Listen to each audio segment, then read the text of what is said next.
काम, त्याला सुकवण्याचं काम सुरू आहे। कांदे पूर्णपणे भिजलेले आहेत। हे सगळं म्हणजे चिखल झाला हा संसाराचा। या आजी आहेत, या आजींना कोणी मुलगा नाहीये। ताई या ना इकडे, ताई या इकडे।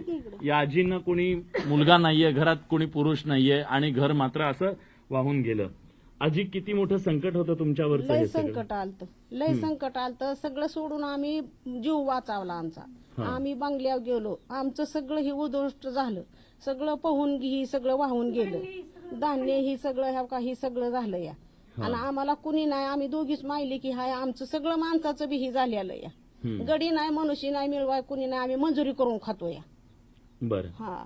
आणि आता हे सगळं कसं उभं करणार तुम्ही? म्हणजे आता काय करायचं? आता मग आता काय करायचं? उभा करायचं आता हे काढलं काय? साहेबांनी आम्हाला दिलं उलट तुली तरच उभा व्हायचं, नाही तर कशाचं काय?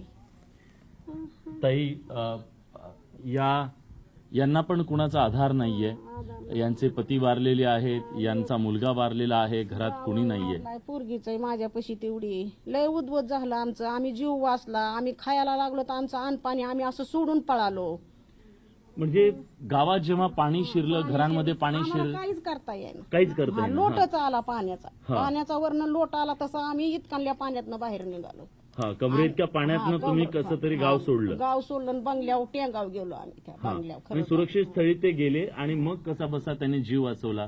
पण आता मात्र हे बघा, ह्या सगळ्या ज्या खुणा दिसतात ना, हे व्रण दिसत आहेत, हे व्रण सगळे त्या महापुराचे आहेत। आणि इथपर्यंत पाणी होतं, पूर्ण घरामध्ये सगळीकडे पाणी होतं। हा सगळा संसाराचा प्रपंच बघा पूर्णपणे उद्ध्वस्त झालेला आहे। मी एक एक घर तुम्हाला दाखवतो। न्यूज 18 लोकमतचा पहिला कॅमेरा आहे या गावामध्ये पोहोचलेला। जवळपास 3.5 किलोमीटर पायी चालत रस्त्याने इथपर्यंत आपण पोहोचलेलो आहे। या गावामध्ये हेलिकॉप्टर शिवाय पोहोचण्याचं कुठलं साधन नव्हतं, कारण सगळे रस्ते हे पाण्यानं बंद झालेले होते। पूल वाहून गेले, रस्ते वाहून गेलेले आहेत। आणि आता या गावामध्ये रस्त्यांवर सुद्धा हा सगळा गाळ आलेला आहे, जो महापुरातून आलेला गाळ आहे, नदीसोबत आलेला गाळ आहे। आता काही या घरातलं चित्र तर बघा, अतिशय विदारक ही परिस्थिती आहे। संपूर्ण घर पाण्याखाली गेलेलं होतं आणि या घरामध्ये थोडंसं आपण काळजीपूर्वक जाऊया, कारण साप विंचू आलेले असतात महापुरासोबत। गाळ सुद्धा आहे खाली, थोडं सावकाश। तर महापुरामध्ये खूप मोठ्या प्रमाणात साप येत। हे घरातल्या बघा वस्तूंची काय अवस्था झालेली आहे। आपण पोहोचण्याचा हे बघा ना, संसार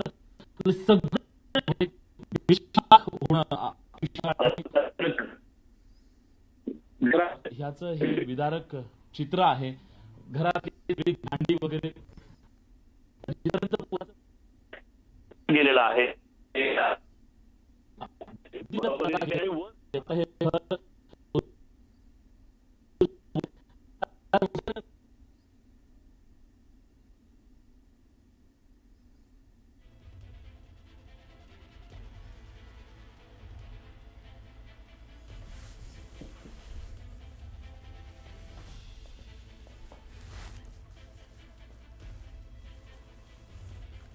तर 72 तास पुराच्या पाण्यामध्ये गाव राहिल्यानंतर, पाणी ओसरल्यानंतरची ही सगळी दृश्य आहेत, परिस्थिती आहे।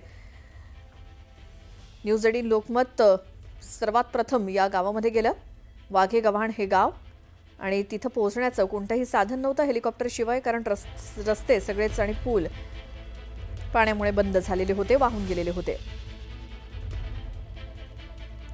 धाराशिवमधलं हे वाघे गव्हाण गाव, आणि संपूर्ण गावच्या गाव 72 तास पाण्याखाली होतं। आणि त्यानंतर आता संपूर्ण घरातल्या साहित्याची स्थिती काय झाली आहे हे आपण दृश्यात बघतोय। सर्वात प्रथम न्यूज 18 लोकमत या गावामध्ये पोहोचलंय।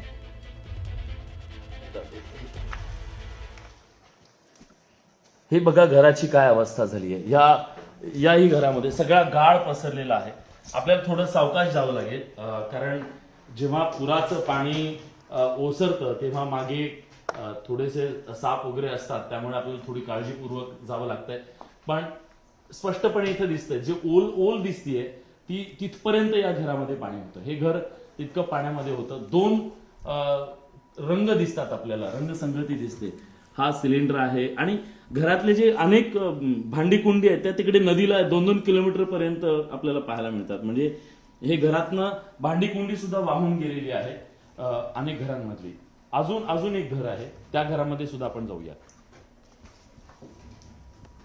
ह्या सगळ्या घरांची परिस्थिती किती विदारक आहे बघा. आता या सगळ्यातनं पुन्हा उभं राहायचंय, पुन्हा संसार उभा करायचा आहे शून्यातनं. हा सगळा गाळ वाहून आलेला आहे. आणि आपण हे घरामध्ये सुद्धा जी रंग दिसतात भिंतीवरती, जिथपर्यंत पाणी होतं तिथपर्यंतचा ओल दिसते आपल्याला. आणि हे पाणी इतकं होतं, जीव वाचणं शक्यच नव्हतं या सगळ्या परिस्थितीत. त्यामुळे जीवाच्या आकांतानं माणसं घरातून पळाली.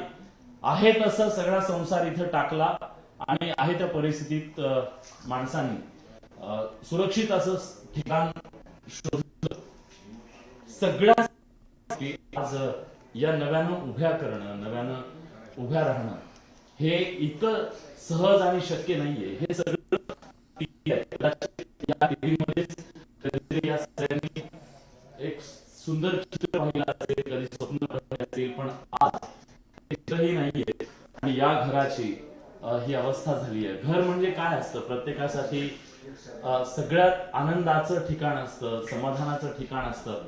पण आज या घराची अवस्था बघा, तडे गेलेले आहेत. आयुष्याला हे तडे आहेत. हे केवळ भिंतींचे तडे नाही आहेत. या सगळ्यातनं सावरण्याचं एक मोठं या सगळ्या मजुरांवरती आहे. आणि मी शेतीची एक अतिशय विदारक दृश्य तुम्हाला दाखवणार आहे.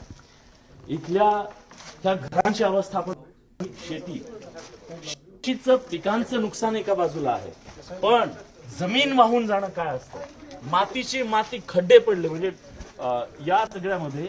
आणि थोडं सावकाश गाळ आहे. या सगळ्यातनं इथं एक ऊसाची शेती आहे. त्या ऊसाच्या शेतीमध्ये कमरे इतकी माती वाहून गेलेली आहे. म्हणजे ऊसाची मुळं ही सगळ्यात मजबूत खोलवरची मुळं म्हणून ओळखली जातात. पण आता त्या शेतीची अवस्था तुम्ही जर बघितलात तर तुम्हाला लक्षात येईल की या शेतीला आता पुन्हा उभं करणं किती अवघड आहे. ही ऊसाची शेती आहे. पूर्णपणे त्या जो मातीचा थर होता तो वाहून गेलेला आहे. आता अशा प्रकारे हे मुळासकट ऊस उखडून पडलेला आहे. हा केवळ ऊस मुळासकट उखडून पडलेला नाहीये, ही माणसं सुद्धा पिढ्यानं पिढ्या जी पाय रोवून या मातीमध्ये उभी होती ती माणसं सुद्धा अशाच प्रकारे मुळासकट उखडून पडलेली आहेत. आणि आता ही सगळी शेती उभी करणं, हे सगळं काढणं किती मोठं, अजून सुद्धा हे सगळं पाण्यातच आहे. ही सगळी शेती, इथून वाहून गेलेली माती पुन्हा आणणं, पुन्हा उभं राहणं ही साधी गोष्ट नाहीये आणि इतकं सोपं नाहीये आजच्या या परिस्थितीमध्ये. ही माणसं आपल्याच गावात, आपल्याच घरामध्ये अशी बेवारस असल्यासारखी विस्थापित झाली आणि या माणसांना आसरा शोधला जातो. आत्ता पुन्हा घराकडे वळणारी ही माणसं दिसत आहेत. हे एक छोटंसं दुकान आहे. ही अशी छोटी छोटी दुकानं जी होती ती सुद्धा पाण्याखाली होती. हे सलून आहे इथं. ही माती दाखवतो. ही अतिशय सुपीक जमीन होती, पण इथली सगळी नासधूस होऊन गेलेली आहे. हे बघा पूर्ण खडक. मी रमेश मी तुम्हाला दाखवतो. इथं माती नाहीये आता, हे सगळा खडक आहे. ह्याच्यामध्ये कुठलं पीक येऊ शकत नाही, ह्याच्यात काहीच नाहीये. आणि हे बघा मातीच नाहीये. हे सगळा खडक उघडा पडला. आता इथं शेती करणं आणि त्या शेतीला पुन्हा उभं करणं हे बघा, ही पूर्ण गाळ आणि चिखल. हे शेवाळ आलंय पूर्ण. हे आणि आता या सगळ्या परिस्थितीमध्ये पुन्हा या शेतकऱ्याला उभं राहायचंय. ही शेती पुन्हा निर्माण करायची आहे. हे सगळं नव्यानं उभं करायचंय. हे सोपं नाहीये.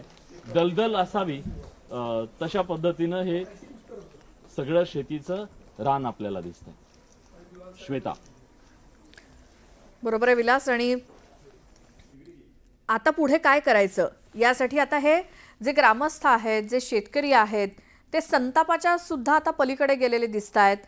आपण पहिल्यांदा या गावामध्ये पोहोचलो, सरकार कधी पोहोचणार किंवा मग ही सगळी मदत म्हणण्यापेक्षा भरपाई कधी मिळणार याचीच यांना आता जास्त प्रतीक्षा असणार आहे.